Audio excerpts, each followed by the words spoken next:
5 goddamn things that World of Warcraft could really learn from Final Fantasy XIV. What is up there, guys? This is Cobb, and in this video we're going to break down what I feel are the biggest key differences that are really separating WoW from FF14 right now, and why a lot of people are finding the home they never knew they yearned for in Eorzea. I ain't wanting to just shit all over WoW for a video, because I feel like people have been doing that a lot recently, and it is tempting to do. It's easily clickbaitable content and stuff like that, and to be fucking totally blunt and honest, I am taking a small amount of pleasure in seeing WoW kind of get shafted right now, because I feel like a lot of these things are issues, honestly, that people have had with the game for a long time, and it feels like, just the current WoW expansion is the straw that's broke the camel's back, and FF14 was ready and waiting with open arms, and that's effectively what's happening. So I ain't gonna prattle on too much about that. Let's begin with thing number 1 that I feel FF14 does differently to WoW, and I feel like this is one of the biggest kind of design philosophies, I guess, that really separate the two games, and that is WoW's focus on player power. Now, obviously, player power is important in both games. Item level matters at endgame in Final Fantasy XIV, and it matters a lot depending on what content you're actually looking to do, if you're into extreme raids and all of that kind of stuff, and extreme trials and what have you. But in WoW, it feels like, I don't know if this is a game design thing. Actually, I should throw this out there. I don't know whether it's like a chicken or egg situation. Is it the player base that demands that everything makes their character stronger, and this is part of the game's culture, that you're just not going to bother with any kind of like side content or side quests unless it's going to make your character stronger? Or is it a top-down thing where it's coming down from Blizzard and they just try to shoehorn power level into every new feature that they introduce, with Covenants being a prime example of that, where people basically just try to pick whatever covenant they want to be part of based on what the meta is, and that's really it, and that can actually change with certain patches and stuff, and that's a whole fucking nightmare that I'm hearing a lot about right now in Shadowlands. So yeah, I'm not sure if that's coming down from the top, from Blizzard, and this is part of their game design philosophy, or it's something that the players have come to expect so much that the two are kind of interlinked at this point, and WoW is just a very player power level focused video game. But comparing it to FF14, FF14 is evidence that things don't have to make your character more powerful in order to be fun and engaging and inspire in you that sense of wonder that makes you want to level up and experience new things and explore new zones and all of that.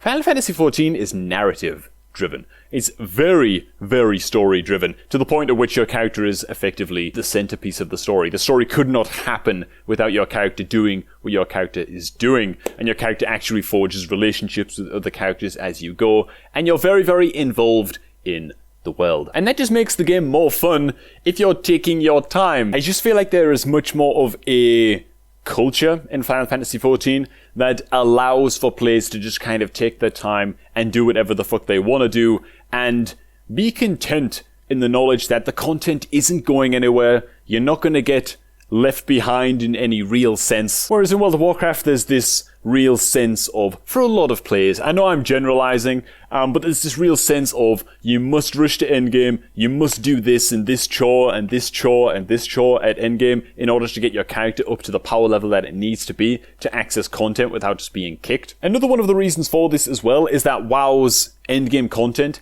is basically just very instance focused. You get to endgame, you do fucking mythics, you raid, or you play arena, and that's it. And for all three of those things, it's like gear is everything. Okay, it's not everything, but gear is a lot, man. Gear's a lot. Your talent build has to be perfect, meaning it has to follow the meta almost exactly, etc, right? Your gems, your enchants. All of those things have to be fucking on point, to the point at which it feels like you're letting your teammates down and your guildmates down and your arena partners down unless you're doing all of that big list of chores that you are expected to do outside of raiding and arenas and all of that kind of stuff. If you're being lazy, you're just not allowed. There are certain things that you're just not allowed to not do. So that would be the first big thing, in my opinion. Player power isn't everything. It would be really fucking cool in WoW. There are a lot more things to do at endgame that were just focused on aesthetics, or that were just focused on unlocking new cool little stories and cutscenes and stuff like that, and aesthetic things like mounts, like player housing, like farming new things for player housing. Like, God, in FF14, I'm pretty sure there's some endgame bosses where, as a reward for defeating the boss, you unlock like a new hairstyle, or like a new dance emote, or something like that, you know? That kind of shit is what gives FF14 this sense of player power just not being the most important thing, of just doing whatever the hell you want to do being the most important thing. And this kind of feeds into point number 2, which is why I spent so long on point number 1, because this one needed to be fleshed out before that. And that's that in Final Fantasy XIV, side content is just content, man. Because when you remove this huge focus on player power level and on only picking what's best for your character to give yourself more stats and more DPS and more heals per second and more damage mitigation as a tank or whatever, you remove the massive laser tight focus on those things.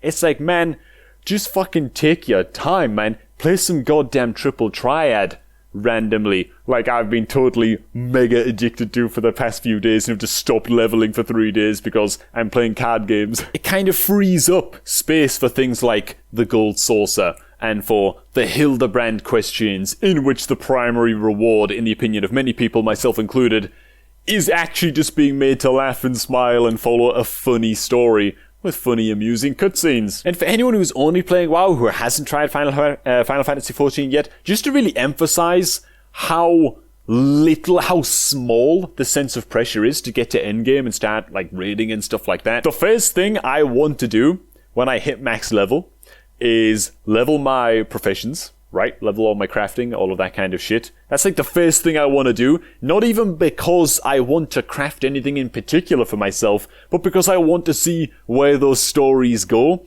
Because there are all kinds of questions and stuff that are attached to the crafting professions. And then what I want to do is level a couple of other jobs, a couple of other classes, you know? I want to level a bard. I might even dip my toes in the Dark Knight waters and try a little bit of tanking. Black mage is another thing I want to try out. Red mage is another thing I want to try out. I just want to fucking level again. I want to level alts, man, and just try out all of the things that the game has to offer. Long before I'm going to be interested in trying, like, extreme raids and stuff like that. And I do think that is a big product of the focus in this game being on the narrative and exploration ahead of player power level. There is no such thing as side content in FF14. There is just content. And oh man, would that be exciting to see in World of Warcraft. Imagine, dude, if they just reinvigorated the entire world so that every single zone had things going on in it that you could do at endgame. Okay, that might be a bit of a stretch. There are a lot of zones in WoW. But fuck it. I'm not going to linger on these points much longer. I think you'll get the idea.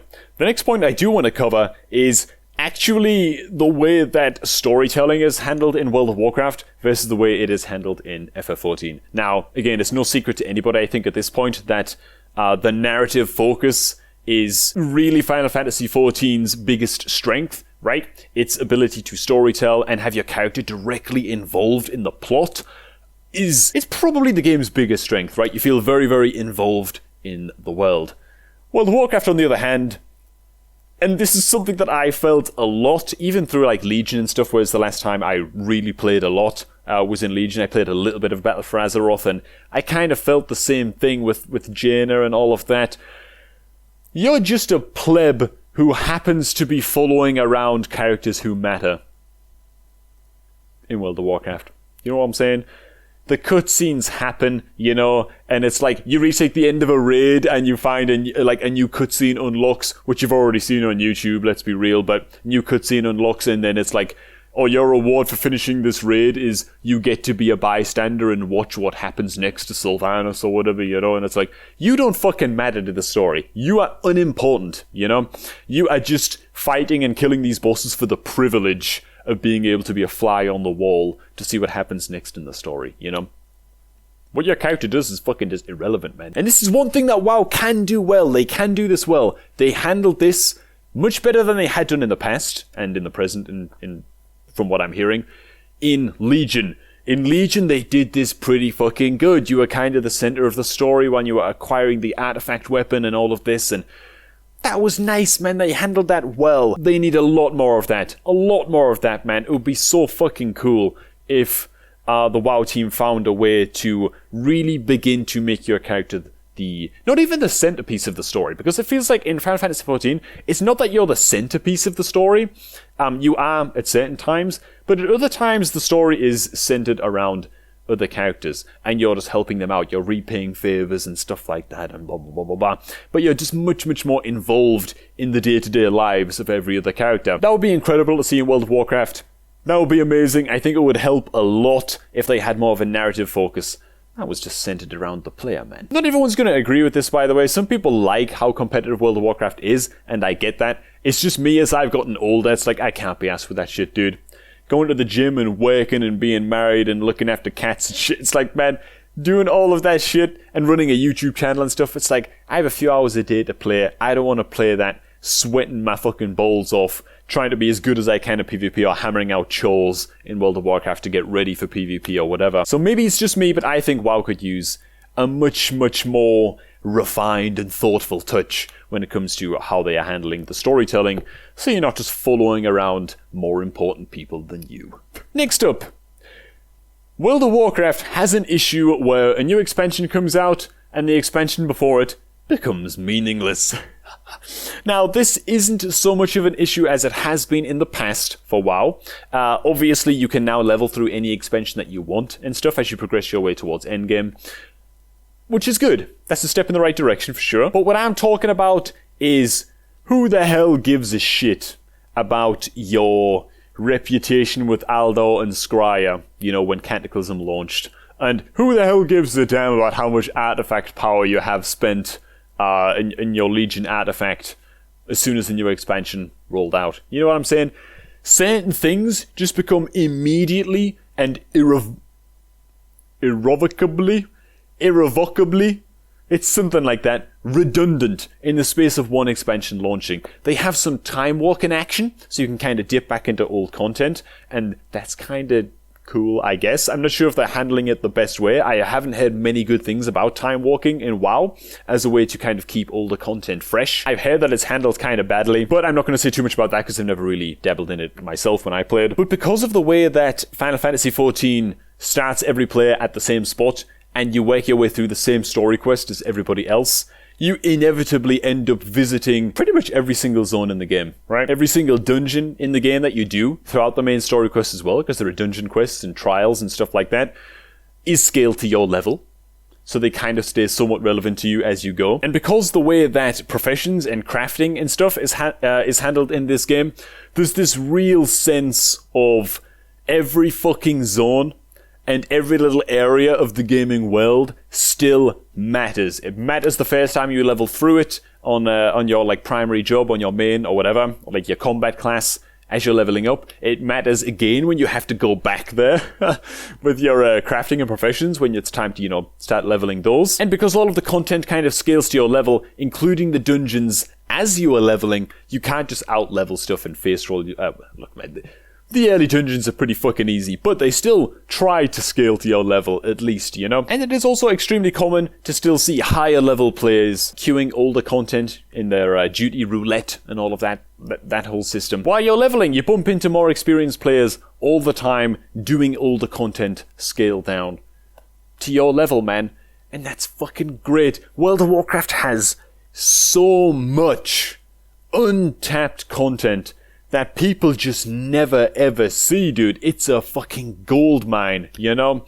And it's just such a goddamn shame. I apologize for tapping the mic. It's such a goddamn shame to not see this being exploited by Blizzard, man. And I know it would be a massive undertaking for them to make all of this older content really meaningfully relevant again. But honestly, in my opinion, they have to do it. Start today. They gotta start right fucking now, man. Because they're pumping out these new expansions that are just letting people down, and it's like, dude, you have an ocean of content at your fingertips, man. All you need to do is figure out a way, a scenario, an event, or whatever, to make it relevant again, and make it scale to people's levels properly, and make it actually rewarding, which would be especially much more easy if player power isn't the focus of everything in the game, you know? And the fifth and final thing that I think that WoW really has to learn from Final Fantasy XIV, and honestly, I don't know if it's too late, man. I don't know if it's too fucking late. I don't want to write Blizzard off. Oh, god, it's really hard not to, but I don't want to write Blizzard off, and that is that it's pretty much an accepted fact that they treat players as numbers on a spreadsheet. You are a metric when you are a World of Warcraft player, man. Man, this just feels ranty. Like, I don't even really want to fucking go into this that much because it's honestly just depressing to see how far they've fallen. But I gotta fucking go there anyway. Players sense that shit, man. Players know when they're being treated like a metric. They feel it in their deepest waters, right? And there's this real sense when you play Final Fantasy XIV that you are playing a game that the devs themselves are excited to play and develop themselves. And you just don't get that on World of Warcraft, man. And I don't know if it's to do with shareholders. I don't know whether it's to do with devs just not playing the game in the same way that the players play the game. I'm not sure if it's just the devs have a bad vision for the game that a lot of players disagree with, which is how I define bad. I don't know what it is, and I don't know whether it's savable, man. I don't know whether it's savable. Like, the exodus that is happening right now from World of Warcraft to Final Fantasy, and that has been happening for the past 6 or 7 months, has been nothing like I had ever imagined. It's getting worse. It appears to be getting worse. And when the new Final Fantasy XIV expansion launches, oh man, fuck me, dude. Like, it's gonna get even worser. You know what I'm saying? So look, man, Blizzard have a really, really steep hill to climb. Now, what actually happened with the original Final Fantasy Online was they just fucking destroyed the entire game. Pretty much, right? They brought down the Calamity, which was actually written into the lore of the game, by the way, for anybody who's not aware of that. It was like a WoW player and doesn't know. They just brought down a fucking meteor, wiped out everything. It became known in the lore of the game as the Calamity and feeds into the story in Final Fantasy A Realm Reborn. They just scrapped everything that came before, because when Final Fantasy Online launched, it wasn't good. It wasn't good, man. It wasn't attracting players. It wasn't holding players. The quality wasn't there. So they just fucking destroyed everything and started fresh. What if WoW 10.0 was World of Warcraft 2? You know what I'm saying? Is that what they gotta do? See, that idea actually excites me. That excites me. That feels like something that they could... I don't know whether it's doable in World of Warcraft's lore to destroy the world at this point. Maybe they should have just had Sargeras win in Legion.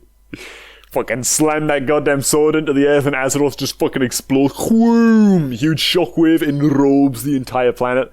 Wipes out everybody and everything, you know? And it's like a clean slate. I don't know if they can do that or something similar to that in the lore right now, but maybe that's what WoW needs, man. A fucking hard reset. Oh god. No, I don't know what it needs. I don't know what it needs. I'm just fucking talking shit. What do you guys think, man? What does World of Warcraft need to be doing to recover from this downward spiral? What does it need to borrow from Final Fantasy XIV? What does it need to learn, and learn fast to save itself, man?